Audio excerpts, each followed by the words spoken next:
గుంటూరు రాయలసీమ అయితే ఉంటుంది.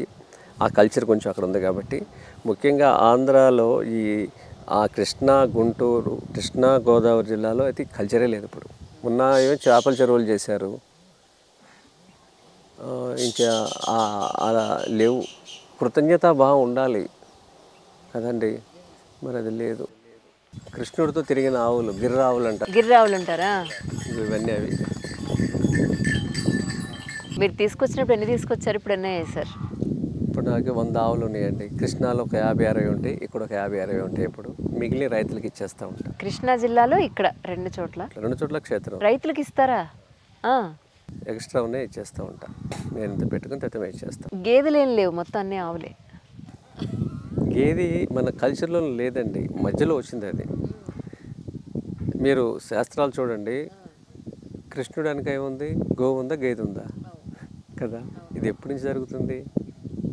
వేల సంవత్సరాలు, లక్షల సంవత్సరాలు కదా, పరంపర కదా. మరి గేదె ఎక్కడి నుంచి ఉంది? ఏ దేవుడు అని చూడండి, దేవదేవుడు శివుడి దగ్గర ఏముంది చెప్పండి? ఏముంది? నంది. యా, గో సంతతి నంది కదా. అవును అవును. అంటే ఇంతకన్నా గొప్పది లేదు అని చెప్తాక ఆయన వాహనం కింద పెట్టుకున్నాడు. అది ఎక్కితేనే ఈ ప్రపంచాన్ని చూస్తాడా? లేదు కదా. ఇంతకన్నా గొప్ప ప్రాణి లేదు ఈ భూమండలంలో. అందుకని మీరు ఇట్లా కాపాడమని చెప్పడానికి ఆయన నందిగా పెట్టుకున్నాడు. ఇంకోటి, భారతదేశంలో మీరు ఉత్తర భారతదేశం ఎక్కడికైనా వెళ్ళండి, శివాలయంలో ముఖ్యంగా నందీశ్వరుని చూస్తారు కదా. శిల్పులు, కళాకారులు, వీళ్ళకి ప్రాంతీయ అభిమానం ఎక్కువ ఉంటుంది ఎక్కడున్నా సరే. కానీ ప్రామాణికం మన ఒంగోలు తీసుకున్నారు. ఒంగోలుకున్న లక్షణం ఏంటంటే పొట్టి కొమ్ములు ఉంటాయి, ఇంతే. చెవులు ఇలా ఉంటాయి, ఆ చూపు చాలా షార్ప్గా ఉంటుంది అనమాట.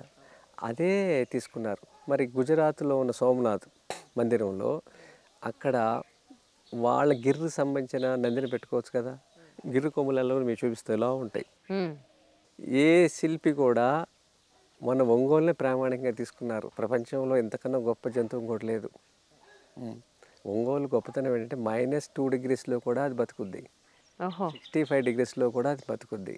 యజమాని మాట దాటి వెళ్తూ మీరు గడ్డి పరకు కట్టేసి పెట్టండి, దాన్ని బల ప్రదర్శన చేయదు, అది నిలబడద్దు అక్కడ. అంత క్రమశిక్షణ అది. ఓకే, అది నందీశ్వరుడు పెట్టుకున్నాడు దాన్ని. రైట్. కానీ ఒక మేల్ ఆవు ఒక ఫీమేల్ ఆవుని ఒక జంటను పెంచాలంటే ఎంత ఖర్చు అవుతుంది సార్ నెలకి? మనం పొలంలో ఉంటే, పొలంలో నుండి ఇలా పంటలు అన్నీ పండించుకుంటే చాలా తక్కువలో అయిపోద్దమ్మా. అదే నగరంలో ఈ పట్టణాల్లో మనం ఇవి చేస్తున్నప్పుడు ఇవన్నీ లాజిస్టిక్, మనకి అన్ని ప్రయాణాల్లో అయ్యే ఖర్చులు, ట్రాన్స్పోర్ట్లు ఇవన్నీ కూడా ఎక్కువ అయిపోతుంది. దీనివల్ల ఒక ఆవుకి నగరాల్లో పెంచినప్పుడు అయితే 8 నుంచి 12 వేలు అవుతుంది. అదే ఇక్కడ పెట్టుకున్నాం అనుకోండి 2-3 వేల రూపాయలు అయిపోతుంది. అందులో మనం ఇన్వాల్వ్ అయ్యామనుకోండి ఇంకా తక్కువ అవుతుంది. ఇప్పుడు మన 2 రాష్ట్రాల్లో యువకులు ఏ రంగాల్లో లేరు. ఇప్పుడు మేము వంటలు ఈ స్వామివారికి నైవేద్యం పెట్టిన తర్వాత పంటలు పండిస్తూ నేర్చుకున్నాము. ఈ వంటలు వండేవాళ్ళు ఎవరు లేరని ఇప్పుడు ఒక 8 పెళ్ళిళ్ళు చేసాం. గో ఆధారంతో పండించిన అన్ని సమస్తం అలాగే పెళ్ళిళ్ళు చేసాం. దీంట్లో హైయెస్ట్ 3500 మంది కూడా పెట్టాం భోజనాలు. ఈ భోజనాలు మామూలుగా వంట వాళ్ళకి ఇస్తే వాళ్ళు వండట్లేదు. ఎందుకని? ఎసరు వాళ్ళకి ఇది. Right right right. అసలు ఎంత జరిగిపోయిందంటే కంప్లీట్ పాలిష్ బియ్యం నీళ్ళు పోయంగానే పెట్టేసేస్తే అయిపోద్ది పని. ఈజీగా పని నేర్చుకుంటున్నారు కానీ తింటే మనిషికి మంచి జరుగుతుందా లేదని ఎవ్వరూ ఆలోచన చేయట్లేదు. మెత్తి కుడికిందో కూడా వెతికి చూసుకుని పెట్టి వార్చేంత ఓపిక ఎవరికి లేదు. అలా ఈరోజు నడిపిస్తున్నారు. రేపేంటి? అది పెద్ద ప్రశ్న. రేపేంటంటే అందుకని ఇప్పుడు మేము పంటలతో పాటు వంటలు నేర్చుకున్నాం అనేది, ఏది ఎలా ఉండాలనేది ఇది చెప్తున్నాం. దీనికి కూడా తిరుమల వాళ్ళు ఒక ఇన్స్టిట్యూట్ పెట్టాలి. ఇప్పుడు బ్రాహ్మణ భోజన హోటల్ ఉండేదండి పూర్వం. అవును, 40-50 ఏళ్ళ క్రితం. అవును, మా చిన్నప్పుడు బ్రాహ్మణ ఇప్పుడు ఉందండి ఎక్కడ ఊర్లో? అవును, లేదు కదా. సిటీలో అసలు ఎక్కడా లేదు. అంటే ఈ ఒక రోడ్డు మీద బిర్యానీ పాయింట్లు, చికెన్ మటన్ తప్ప హోటల్స్ లేవు, శాకాహారం హోటల్స్ లేవు. అసలు ఎన్ని వెరైటీస్ ఉన్నాయండి. మన పులిహార, చక్కెర పొంగలి, దద్దోజనము, గోంగూర పచ్చడి, పులవ చారు ఇవన్నీ ఉన్నాయి కదా. ఇవన్నీ పెళ్ళిళ్ళలో ఉండట్లేదు. కొంతమంది పెడుతున్నారు, బిర్యానీ మంద కాదు కదా. ఆ బిర్యానీ ఏంటంటే వాళ్ళు ఎడారి దేశం వాళ్ళు, వాళ్ళకి గిన్నెలు లేవు, నీళ్ళు లేవు, అన్నీ ఒక దాంట్లో పోసుకుని వండుకున్నారు వాళ్ళు. మనం దాన్ని ఇన్ని వంటలు వదులుకొని మనం బిర్యానీలు, మన పెళ్ళిళ్ళు అవి వచ్చి కూర్చుంది. దారూర్ మండలం ఇది తెలంగాణలో, వికారాబాద్ జిల్లా. ఈ మండలంలో వంట వాళ్ళు లేడండి, ఇది మాకు బాధ. కృష్ణా జిల్లాని తీసుకొస్తే ఇక్కడ మీటింగ్ అయితే అబ్బా ఒక ముస్లిం చేస్తాడు ఈ వంటలు. మన ఇంట్లో ధర్మానికి సంబంధించిన వంటలు వాళ్ళు చేస్తున్నారు. అసలు దీన్ని ఒక ప్రొఫెషనల్ కోర్సుగా ఎందుకు చేయకూడదు? మనం మనసా వాచా కర్మణ ఒకటి అనుకుని మంచి జరగాలని భోజనం పెడితే ఆ తరంగాలు ఖచ్చితంగా ఉంటుంది దాంట్లో. డెఫినెట్గా. ఇప్పుడు మాది భోజనాలు ఎందుకు పెడుతున్నామంటే, ఇది తిని సిటీలో ఉన్న వాళ్ళందరూ మా దగ్గర భోజనం చేయడానికి కొంతమంది వస్తున్నారు. అక్కడ బోర్లు రాసి పెడుతున్నాం, అయ్యా మీకు పొలాలు ఉంటే మీ ఊర్లో ఇలా పండించుకోండి, మీరు పండించకపోతే ఆ జిల్లాలో రైతుల నెంబర్లు ఇస్తాం. రోజు వచ్చి తినటం వల్ల మేమైతే ఆనందంగా లేము. మీరు ఎప్పుడైతే వ్యవసాయం చేశారో అది మాకు ఆనందం. అది నిర్వీర్యం చేసి భూముల్ని నగరానికి వచ్చేసేసి డబ్బు సంపాదిస్తున్నారు. మరి ఆరోగ్యం ఎవరు సంపాదిస్తారు? ఆరోగ్యం సంపాదించుకోవాలి కదా. అది రాసి పెడుతున్నాం, ఒకళ్ళైనా మారతారని. ఇది నిరంతరం చైతన్యం కలిగించే దిశ వైపు మనం ఆలోచించకపోతుంటే నెక్స్ట్ జనరేషన్ కష్టం. ఈ భూమి మీద బరువులు ఎత్తే మనుషులు లేరు. 2 రాష్ట్రాల్లో యువకులు లేరండి. ఇటుక రంగం, ఇటుక తయారు చేస్తారు కదా, రైస్ మిల్ రంగం, తర్వాత పాడి పరిశ్రమ, డైరీలు పెట్టుకునేవాళ్ళు, వీళ్ళందరూ కూడా బెంగాలీ వాళ్ళు, ఒరిస్సా వాళ్ళు, బీహార్ వాళ్ళు, ఉత్తరప్రదేశ్ వాళ్ళు. భారతదేశాన్ని నడిపించేది ఈ 4 రాష్ట్రాలే. ఈ 4 రాష్ట్రాల యువకులు వాళ్ళ రాష్ట్రాలకు వెళ్ళిపోతే మన వాళ్ళు దేనికి పనికిరాదు. ఇక్కడ ఎక్కడికి వెళ్తున్నారో తెలియట్లేదు యువకులంతా. అందరూ ఐటీ అయితే ఉండరు కదమ్మా. ఒక్క రంగంలో మేము ఎక్స్పర్ట్స్ అని చెప్తా క్లియర్ వాళ్ళ. అది తెలుగు రాష్ట్రాల్లో ఎక్కువ ఉంది. అది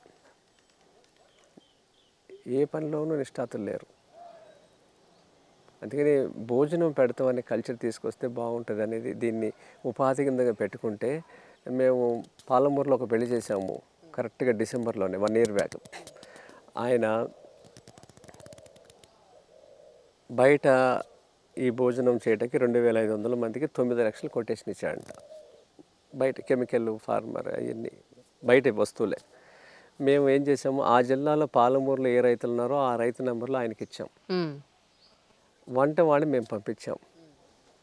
ఆయన సాయంత్రం కల్లా లెక్క కట్టాడు, రైతుల దగ్గర కొన్నది ఎంత, వంట వాళ్ళకి ఇచ్చింది ఎంత. 3 లక్షలు సేవ్ అయింది ఆయనకి. ఆయన వచ్చి మాకు చెప్పాడు, డబ్బులు మిగిలినాయి, రైతులకి సంతోషమైంది, తిన్నవాళ్ళు సంతోషంగా ఉన్నారు. ఇంకో మంచి పని చేశాడు, ఆ పెళ్ళిళ్ళలో ఒక 25 మంది రైతులు నేను నెంబర్లు ఇస్తే వాళ్ళందరినీ పిలిచి వాళ్ళ వస్తువులన్నీ ప్రదర్శన పెట్టించాం పెళ్ళిలో. So nice. తిన్న వాళ్ళందరూ కొనుక్కున్నారు. వాళ్ళు అడ్రస్లు, ఫోన్ నెంబర్లు పంచుకున్నారు. దీనివల్ల నెక్స్ట్ కంటిన్యూ అయిపోయింది వాళ్ళకి. సో ఎవరికైనా వాళ్ళ పెళ్ళిళ్ళలో కానీ ఏదైనా ఫంక్షన్లో కానీ ఇంత మంచి అద్భుతమైన బియ్యం, బంగారం లాంటి బియ్యాన్ని వాళ్ళు అన్నం కింద వాళ్ళు ఇవ్వాలి అని అంటే మీకు కాంటాక్ట్ అయ్యే అవకాశం ఉందా సార్? నాకు ఏదైనా నెంబర్ ప్రొవైడ్ చేస్తారా? ఇస్తాను. రెండోది అనుసంధానం చేసేస్తాం వంట వాళ్ళని, రైతుల్ని, పెళ్లి వాళ్ళని. ఈ మధ్య దిలీప్ గారు ఒక పెళ్లి చేశారు ఒక 10 రోజుల క్రితం మేడ్చల్లో. 800 మంది, ఒక 10 days బ్యాకే. అన్నీ అలాగే మట్టి గ్లాసుల్లో చెరుకు రసం, సగ్గు బియ్యం జావా, వెల్కమ్ డ్రింక్స్ అంటే ఇవే. So nice. అలా పెట్టి చక్కగా అరిటాకుల్లో భోజనాలు పెట్టి ఇలా చేసాము. ఆయనకు కూడా చాలా సేవ్ అయింది. సర్వ్ చేసేవాళ్ళు కూడా ఖాదీ బట్టలు పెట్టారు, ఈ బట్టలే. అలా ప్రతి పండగ అంటే అమ్మ గ్రామానికి డబ్బులు వెళ్ళాలి, పెళ్ళి అంటే గ్రామానికి డబ్బులు వెళ్ళాలి. మరి ఆ గ్రామం ఎలా బతకాలి? మనం కొంతమంది విదేశాలకు వెళ్ళి పెళ్లి చేసుకుంటున్నారు. పెళ్ళి చేసుకోవటం గ్రామానికి డబ్బులు వెళ్ళాలి. అక్కడ ఎంతమంది ఆధారపడినారు? పందిరేసేవాడు ఉన్నాడు కదా, బంగారం పని చేసేవాడు ఉన్నాడు, తట్టలు చేసేవాడు ఉన్నాడు, పెళ్లిపెట్టలు చేసేవాడు ఉన్నాడు. ఇవన్నీ కదా పెళ్ళి అంటే. మరి ఈ డబ్బులు ఎక్కడికి వెళ్ళాలి? గ్రామానికి వెళ్ళాలి. విదేశాలకు వెళ్ళి డబ్బు సంపాదించి చుట్టాలను ఎవరో పిలవకుండా వాళ్ళందరూ కలిసి చేసుకోవటం ఏంటంటే వాళ్ళ తప్పు కాదండి ఇది. వాళ్ళు తింటున్న ఆహారం వల్ల ఈ ఆలోచనలు. ఉమ్. మనసు అలా ఆలోచన చేస్తుంది. ఇలాంటి భోజనం తిన్నప్పుడు మనం అనే వస్తుంది. ఈ సోనా మసూరి హైబ్రిడ్ బియ్యం బీపీటీ తిన్నప్పుడు నా అనే మాట వస్తుంది. నిజమండి, అది నిజం. అవునవును సార్, అవును. తాతగారు ఎంతమందికి చేశారండి? ప్రతి ఊర్లో తాతగారు సేవ చేశారు కదా. మరి మళ్ళీ వాళ్ళు ఎందుకు వచ్చినాయి ఆలోచనలు? ఊరికి సమస్య వస్తే, ఒకరికి సమస్య వస్తే ఊరంతా కదిలేదు. అవును, ఇంట్లో సమస్య వస్తేనే ఎవరు కదలట్లేదు కదా. కరెక్ట్. అది తినే ఆహారం వల్ల జరుగుతుంది ఇదంతా. అది ప్రతిరోజు నేను గమనిస్తున్నాను, ప్రతిరోజు నేను అర్థం చేసుకుంటున్నాను. ఇది త్వరగా అందరికీ తినిపించాలనే దాంట్లోనే ఉన్నాం. కానీ ఒక వీడియోలో పవన్ కళ్యాణ్ గారు మీరు ఉన్నారండి. అవును, ఆయన కూడా ఈ వ్యవసాయం చేస్తున్నారు. మీరు ఆయన దానికి వెళ్ళారు, ఆయన మీ దానికి వచ్చారా? ఆ, ఇది ఏంటంటే నేను ఒక లెటర్ రాశానండి. అవునా? ఆ. అంటే అందరికీ లెటర్ రాయలేం కదండి. అంటే ప్రజా జీవితం ఎప్పుడైతే ఆయన ప్రారంభించాడో, నువ్వు ప్రజల్లోకి వస్తున్నావు కాబట్టి మీరు దీని మీద మాట్లాడితే బాగుండు అని ఒక లెటర్ రాశాను ఆయనకి. దీనికి సృష్టికర్త పాలేకర్ గారు. ఒక ఆవు ఉంటే 30 ఎకరాలు చేయొచ్చు. డబ్బులు ఎప్పుడూ కూడా మన డబ్బులు గ్రామం నుంచి పట్టణాల ద్వారా నగరాలకు వెళ్ళిపోయి విదేశాలకు వెళ్ళిపోతున్నాయి మన రైతు డబ్బులు. భారతదేశంలో 80% చిన్న రైతులు ఉన్నారు. అలాగే ఈ పాలేకర్ విధానంలో ఏంటంటే గ్రామం డబ్బులు గ్రామంలో ఉంటాయి, ఉమ్. పట్టణాల డబ్బులు గ్రామానికి వస్తాయి, నగరాల డబ్బులు గ్రామానికి వస్తాయి, విదేశీ డబ్బు స్వదేశానికి రావాలి. అంటే మంచి ఆహారం ఇక్కడ పండిస్తుంది భారతదేశం అంటే విదేశీయులు రారా? అవును. ఇది మనం తీసుకుంటాం, అప్పుడు ఎక్స్పోర్ట్ చేస్తాం, ఇంపోర్ట్ ఏది చేసుకోం. ఇది చెప్పి ఒక లెటర్ రాశాను. ఆయన ఒక 1/2 అవర్ అని టైం పిలిచారు. 2.5 hours మాట్లాడారు. చూసాను ఆ వీడియో. చేసిన తర్వాత పొలానికి తీసుకెళ్ళమన్నారు. పొలాన్ని తీసుకెళ్తున్నప్పుడు నేనేం చేశానంటే, నేను ఇంట్లోంచి క్యారేజ్ తీసుకొస్తాను మీరు అని ఆయన అనుమతి తీసుకుని క్యారేజ్ తీసుకువెళ్ళాను. భోజనాన్ని బాగా ఎంజాయ్ చేశాను. అదే రోజు మాట్లాడుకున్నాం. ఇలాగే ఖాళీగా ఉంది పొలం, మేమే పార పట్టుకొని చేస్తే ఆయనకి చాలామంది అక్కడ ఎంప్లాయీస్ ఉంటారు కదా, వాళ్ళందరూ కూడా సెక్యూరిటీ వాళ్ళు ఉంటారు, వాళ్ళందరూ కూడా వచ్చారు మనలోకి. నేను వాళ్ళందరూ సెక్యూరిటీ వాళ్ళని అన్నాను, వాళ్ళు ఖాళీ కూర్చున్నారుగా చేయించండి అన్న. నేను ఆయన నవ్వాడు పెద్దగా, వాళ్ళు రారని. కానీ వాళ్ళందరూ మూలాలు గ్రామాలే కదా, మేము చేస్తుండగానే వాళ్ళు కూడా వచ్చేసారు. మమ్మల్ని అందరూ చూసి ఆయన కూడా వచ్చేసాడు. వచ్చేసి దున్నేశాడు, విత్తనాలు తీసుకెళ్ళాం, పెట్టేశాం. ఒక 6 నెలలు పూర్తిగా కూరగాయలన్నీ ఇదే చేసి చూపించాం. ఆయన ఒకరోజు అన్నాడు, మా అమ్మాయిలు బయట కూరగాయలు తినట్లేదని చెప్పాడు. తర్వాత ఆయన అది కంటిన్యూ చేస్తున్నారు. శంకరపల్లికి వెళ్ళే దారిలో 12 కిలోమీటర్ల ముందు ఇక్ఫై ఉంది చూసారా, ఇక్ఫై అవతల ఉంటుంది ఆయన పొలం. ఆవులు, మంచి ఆవులు ఉన్నాయి. ఆయన అగ్నిహోత్రం చేస్తాడు, యజ్ఞం చేస్తాడు. ఆయనకి మొత్తం కుటీరం ఉంది, చాలా పుస్తకాలు ఉంటాయి ఆయన దగ్గర. ఎన్ని పుస్తకాలు అంటే పెద్ద లైబ్రరీ ఉంది పొలంలో. ఆయన బయట కనిపించేది, లోపల చాలా చాతుర్మాస దీక్షలు చేశారు ఆయన. నేను నా కళ్ళారా నేను చూసినవి. అంటే ఆయన నోటితో చెప్తే జరుగుద్దని, అంతేగాని నాకు పెద్దగా ఏమి అంటే దేశానికి జరిగిన నష్టంతో చూస్తే, ఒకసారి నాకు లెటర్ రాస్తే వింటే విన్నారు లేకపోతే లేదు అనే ఉద్దేశంతో లెటర్ రాశాను. ఆయన వెంటనే స్పందించారు. ఇప్పుడు ఇంకొక లెటర్ మొన్నే పంపించాను. చాలా రోజులైంది మళ్ళీ మేము కలిసి, ఒక 2-3 ఏళ్ళు అవుతుంది. తిరుమల గురించి ఏమైనా చేయాలి అనేది. ఇలా చేస్తే తరిగొండ వెంగమాంబ జరగాలి, 1,00,000 మంది భోజనం చేస్తే 50,000 మంది రైతులు బాగుపడతారు. రోజుకి 1,00,000 మంది భోజనం స్వామివారి దగ్గర. 2, తిరుమల తిరుపతి దేవస్థానానికి లడ్డు తయారు చేస్తున్నారు. దీనికి రోజుకి 10 నుంచి 15 టన్నుల నెయ్యి కావాలి. టన్ను అంటే 1000 kgs, అంత నెయ్యి కావాలి. ఈ నెయ్యి ఆవు నెయ్యితో తయారు చేయాలి. ఇది ప్రస్తుతానికి 3 రాష్ట్రాల అవతల నుంచి వస్తుంది, ఉత్తరప్రదేశ్ నుంచి వస్తుంది. తెలుగు రాష్ట్రాల నుంచి వస్తే మీకు ఆనందం. రైతులు బాగుపడతారు, గ్రామాల్లోకి యువకులు వస్తారు. ఇలా పాడి పరిశ్రమ పెట్టుకుని తెలంగాణలో, ఆంధ్రప్రదేశ్లో, ముఖ్యంగా డెల్టాలో పాడి పరిశ్రమ లేదు.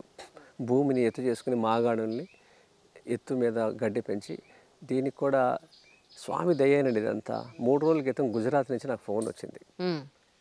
ఆవిడ 1 ఎకరంలో 1000 టన్నులు పండిస్తున్నారు పచ్చిగడ్డి. ఓ. 1 ఎకరంలో 1000 టన్నులు. టన్ను అంటే 1000 కేజీలు, అలాంటి 1000 టన్నులు. ఇదంటే 68 ఆవులు రోజుకి 40 కేజీలు చొప్పున తినవచ్చు సంవత్సరం మొత్తం. ఇలా చేస్తే రైతు నిజంగా సంపన్నుడైపోతాడు. అది ట్రెడిషనల్ గడ్డి. అంటే 2 ట్రెడిషనల్ని క్రాస్ చేశారు, తినిపించవచ్చు. దీని ద్వారా పశుగ్రాసం మనకు వస్తుంది.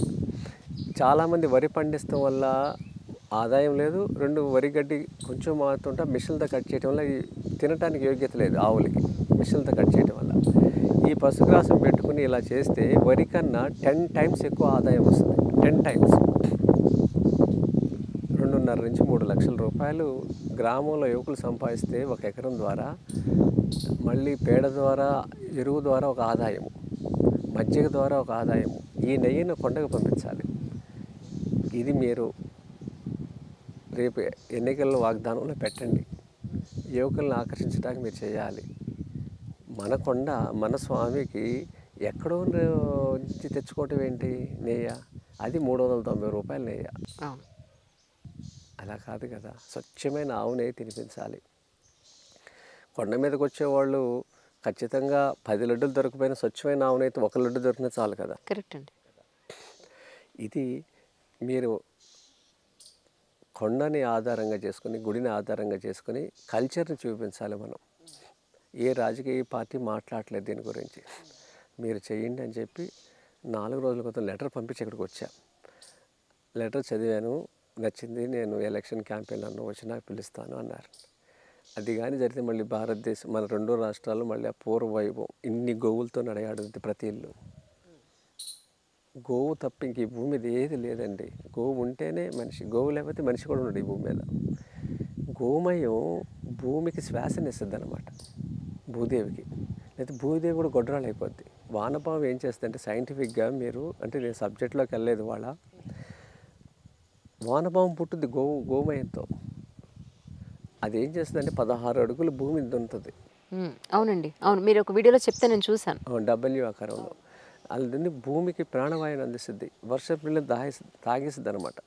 దాని శరీరం నుంచి ఒక ద్రవాన్ని స్రవిస్తుంది అది ఈ ప్రయాణంలో. అవును, మీరు ఆ వీడియోలో కూడా చెప్పారు. అది సగం అయిపోయినా కూడా 2 రకాలుగా అది బతికి ఉంటుందని కూడా చెప్పారు మీరు ఆ వీడియోలో, నేను విన్నాను. ఆ వర్షపు నీళ్ళు భూమిలో దాచిపెట్టుద్ది. పరిగెడుతున్న నీళ్ళని నడిపిస్తుంది అనమాట ఈ భూమి. నడుస్తున్న నీళ్ళని నుంచోబెట్టుద్ది, నుంచున్న నీళ్ళని ఇంకేస్తుంది. అలా వర్షపు నీళ్ళ భూతాపాన్ని తగ్గించే పని ఈ ప్రకృతి వ్యవసాయం చేస్తుంది. మీరు ప్రకృతి వ్యవసాయం ముందు మొదలు పెట్టారా, ఎమరాల్డ్ స్వీట్స్ ముందు మొదలు పెట్టారా? లేదా మనది మిఠాయి షాపు 25 ఏళ్ళ నుంచి ఉంది. 25 ఏళ్ళు. ఎందుకు సార్, ఎలా పెట్టాలనుకున్నారు? కారణం ఏమిటి? ఇది అంతా యాదృచ్ఛికంగా జరిగిన ప్లాన్ కాదు. అసలు నేను చదువుకోలే. మీరా? అయితే ఏమి? అయితే మీ పెళ్ళికి చాలా కష్టపడి ఉంటారు, లేదా లవ్ మ్యారేజ్ అయినా? లేదండి, మామ కూతురి, మేనమామ మామ. అవునా? చిన్నప్పుడు అనుకున్నారు. కానీ ఈరోజు మీరు ఎంతో మందికి తిండి పెడుతున్నారు సార్. ఇద్దరిది ఒకే రోజు పుట్టినరోజు. ఒకే రోజు పుట్టినరోజా మీది మేడంది? ఓహో, ఓకే. ఆహా. పెళ్లి రోజు కూడా ఒకటే. పెళ్లి రోజు ఒకటో? బాగున్నారు మీరు. కానీ ఏముంది సార్, మీరు చేసే దేశ సేవ. కరెక్ట్గా ఒక మాటలో చెప్పారంటే ఎంత చదువుకుని ఉంటే ఉపయోగం ఉంది. చిన్నప్పుడు ఆర్టిస్ట్గా వచ్చాను, నేను పెయింటర్ని. అవును సార్, అవి కూడా ఉంది యాక్చువల్లీ. ఇప్పుడు అసలు ఏం చేయట్లేదా సార్, పెయింటింగ్ చేయట్లేదా? అబ్బలేదమ్మా నాకు. మా అన్న వాళ్ళందరూ చదువుకున్నారు బాగా, తమ్ముళ్ళందరూ పీజీలు చేశారు. ఎందుకో చిన్నప్పటి నుంచి చదువు అబ్బలా. మాస్టరు రాజారాం గారు అని ఒక మాస్టర్ ఉండేవారు. మా అన్నయ్య వాళ్ళు చదివినప్పుడు నేను వెళ్ళేవాడిని. అంటే చిన్నవాడిని. ఆయన ఊరికి ఇలా ముక్కు కోస్తాన్ని బెదిరించేవాడు. అదొక భయం ఉంది నాకు. అలా ఎక్కడికి వెళ్ళినా అలా భయం ఉండేది. చెప్పేది వినేవాడిని కాదు, టీచర్లు చెప్పేది అర్థమయ్యేది కాదు, భయంతోనే ఉండేవాడిని. నన్ను ఒక్కడే మా నాన్న కాన్వెంట్లో వేశారు. అయినా నాకు ఎందుకో చదువు అబ్బలా. ఇక హైదరాబాద్ వచ్చేసాను. ఫైన్ ఆర్ట్స్ జాయిన్ అవ్వాలని వచ్చాను. జేఎన్టీయూలో జాయిన్ అవ్వలేదు. జాయిన్ అవుతున్న మాస్టర్ అన్నారు, నీకు జాబ్ ఏమి ఉండదురా, ఫైన్ ఆర్ట్స్ అయినాక మళ్ళీ అప్లైడ్ ఆర్ట్స్ అని ఇవన్నీ ఉంటాయి, మళ్ళీ అడ్వర్టైజింగ్ ఏజెన్సీలో జాబ్ చేయాలి అన్నారు. అలా 92లో వచ్చాను. 99లో అన్న కోసం పెట్టాము ఈ మిఠాయి షాప్. మా అన్న కృష్ణన్న మాకు చాలా చేశాడు. ఆయన నాకు ఎల్డర్ బ్రదర్. ఆయన కోసం పెట్టాం. ఆయన ఫుడ్ బిజినెస్ అంటే ఇంట్రెస్ట్ ఆయనకి. నేను అప్పుడు అడ్వర్టైజింగ్ ఏజెన్సీలో బాగానే టీవీఎస్ మోటార్ కంపెనీ మహీంద్రాకి స్టేట్ వైడ్ క్యాంపెయిన్ చేసేవాడిని, ప్రోడక్ట్ క్యాంపెయిన్. Okay okay. దాంట్లో నాకు 3 నెలలు కష్టపడితే ఒక 6 లక్షల రూపాయలు వచ్చినాయి ఆ రోజుల్లో. బా, అప్పుడు 6 లక్షలు అంటే కోటితో సమానం సార్. దాంతో అన్న కోసం ఒక మొబైల్ వ్యాన్ తీసుకుని బందర్ మిఠాయి ఆన్ వీల్స్ ఓకే ఓకే. అలా పెట్టినప్పుడు పర్మిషన్లు ఇవ్వలేదు. అలా రోడ్డు మీద అప్పుడు ఒక ఇన్సిడెంట్ జరిగింది. జూబ్లీ హిల్స్లో ఇన్సిడెంట్ జరిగింది కదండి. బాంబ్ బ్లాస్ట్ అయింది కదా కారు. అప్పుడు పర్మిషన్ లేదుక ఒక షాప్ పెట్టాలని అనుకుంటే మా డిజైనింగ్ స్టూడియో పక్కనే ప్లేస్ ఉంటే ఓకే అక్కడ ఒక చిన్న ప్లేస్లో 2 మిఠాయిలు బందర్ లడ్డు స్టార్ట్ చేసి బజ్జీ మసాలా చేసాం. ఒక 2 అవర్స్లో అయిపోయింది అది. ఫస్ట్ రోజు 3000 రూపీస్ అమ్మాం ఆ రోజున. నిన్న తిన్నవాళ్ళు మళ్ళీ వాళ్ళు వచ్చారు, ఏమై అయిపోయింది, టేస్ట్ బాగుంది అని అంటే ఏదైనా షాప్ పెట్టకూడదని ఒక కస్టమర్ చెప్పిన ఐడియా ఇది. అలా షాప్ పెట్టాము అక్కడ, అన్న కోసం పెట్టాము. ఇక మేమందరం డిజైన్ స్టూడియో వదులుకున్నాం. మా తమ్ముడు స్మిత్ లైన్ బ్లీచింగ్లో జాబ్ చేశాడు, హార్లిక్స్లో. పెద్ద తమ్ముడు, చిన్న తమ్ముడేమో క్రిప్స్ బయోటెక్లో చేశాడు. వాళ్ళు ఎంఎస్సి జువాలజీ, ఎంఫార్మసీ ఒక ఆయన. వాళ్ళు కూడా మానేసి అందరం కలిసే ఉంటాం. ఇప్పటికీ కలిసే ఉంటాం. ఇప్పుడు ఒక 200 మంది ఎంప్లాయీస్, ఒక 100 ఆవులు ఉన్నాయి నాకు. 100 ఆవులు గొప్పవి. ఆవులే మమ్మల్ని బతికిస్తున్నాయి. నా జీవితం ఎన్ని జన్మలైనా మా అన్నదమ్ములు నాకు సమయం ఇచ్చారు, వాళ్ళ కుటుంబ సభ్యులు ఇచ్చారు. తిరుమల స్వామి గారికి అంటే గర్భగుడిలోకి మనం వెళ్ళలేం, ఒక నిమిషం మించి అక్కడ నుంచున్నవారు. అని గర్భగుడిలో ఈ చేత్తో పండించిన వాళ్ళతో స్వామికి నైవేద్యం వెళ్తుంది. అది ఒక్కటి చాలు ఈ జన్మకి. ఏదైనా 2.5 ఏళ్ళ నుంచి జరుగుతుంది. ఇదంతా స్వామి దయ. ఇదంతా ఒక భక్తుడే ఇస్తున్నాడు. ఇంతకీ దేవస్థానం నుంచి ₹1 లేదు. ఇది కూడా యాదృచ్ఛికమే. ఆ ముక్కురున్న రోజునే మేము ధర్మారెడ్డి గారు దీంట్లో బాగా మాకు చేశారు. నేను ఇలా మొక్కుకున్నాను అని శివకుమారు, ఆయన టీటీ బోర్డు మెంబర్ ఉన్నాడు, తీసుకువెళ్ళాడు. ఇలా మొక్కుకున్నాను అంటే నీకు రైట్ పర్సన్ చేస్తానని ధర్మారెడ్డి గారు తీసుకెళ్ళారు. ఆయన ముందు ఈ వేషధరం చూసి ఆవులు ఇస్తా మాట్లాడారు. తర్వాత ఈ బియ్యం అన్నీ తీసుకెళ్ళి చూపించాను. ఆయన కూడా 2.5 అవర్స్ మాట్లాడారు. మీరు నెక్స్ట్ ఇయర్ నేను చేస్తాను మొక్కుకున్నా స్వామిని. నెక్స్ట్ ఇయర్ కాదు, నెక్స్ట్ వీకే స్టార్ట్ చేసేయండి అన్నారు. అలా స్టార్ట్ చేసాం. 2021 మే శ్రీరామనవమికి స్టార్ట్ చేసాం. చేసేస్తే అలా 20 అలా చేయంగానే ఇలా జరుగుతూ ఉంది. అది ఒక భక్తుడు చూసి మీ జిల్లా ఆయనే మా దగ్గరికి వచ్చాడు, ధర్మారెడ్డి గారి దగ్గరికి వచ్చి, నేను అప్పుడు కూడా తిరుమలలోనే ఉన్నా. ఒక భక్తుడు వచ్చాడు, రా నువ్వు అర్జెంటుగా అంటే వెళ్ళాను. ధర్మారెడ్డి గారు పిలిస్తే, ఈయన వెంకటేశ్వర స్వామి భక్తుడు. నేను మొక్కుకున్నది ఏంటంటే స్వామికి రోజుకి 50 కేజీలు నేనే ఇస్తాను నా పంట ద్వారా అని మొక్కుకున్నా. కానీ దిట్టం ప్రకారం ఏంటంటే 300 చిల్లర వాళ్ళ రోజుకి. స్వామికి రోజు 300 కేజీలు పెడతారు భోజనం, నైవేద్యాలు. 8 వెరైటీలు చేస్తారు. దీనికి అది ఇప్పుడుది కాదు, రామలింగ స్వామి వారు పెట్టింది ఇదంతా. ఆ కొలతే జరుగుతుంది ఇప్పటికీ. దీన్ని దిట్టం అంటారు. అది అప్పుడు నేను 50 కేజీలు అనేది ఏ మూలకి రాదు. అలానే సంవత్సరం ఇస్తానని మొక్కుకున్నా నా పంట. కానీ అప్పుడు చైర్మన్ గారు అన్నారు 300 కేజీల రోజుకంటే అప్పుడున్న చైర్మన్ వాళ్ళందరూ బోర్డు మెంబర్లు కలిపి తతిమా చేసి సంవత్సరం పొడిగించి ఇచ్చేసాం. అప్పుడు నాకు మీ జిల్లా నుంచి ఆయన వచ్చాడు, సత్యనారాయణ గారు అని పేరు, ఎన్ సత్యనారాయణ. నేనే ఇస్తాను నిరంతరం అని. రోజుకి 1,10,000 ఇస్తాడు రైతులకి ఎవ్రీడే. చూడండి ఎక్కడి నుంచి ఎక్కడికి వచ్చి కలిసాము చూడండి. ఆయన ఎవరో నాకు తెలియదు, ఇది పేపర్లో చూసి ఆయన వచ్చి ఆయన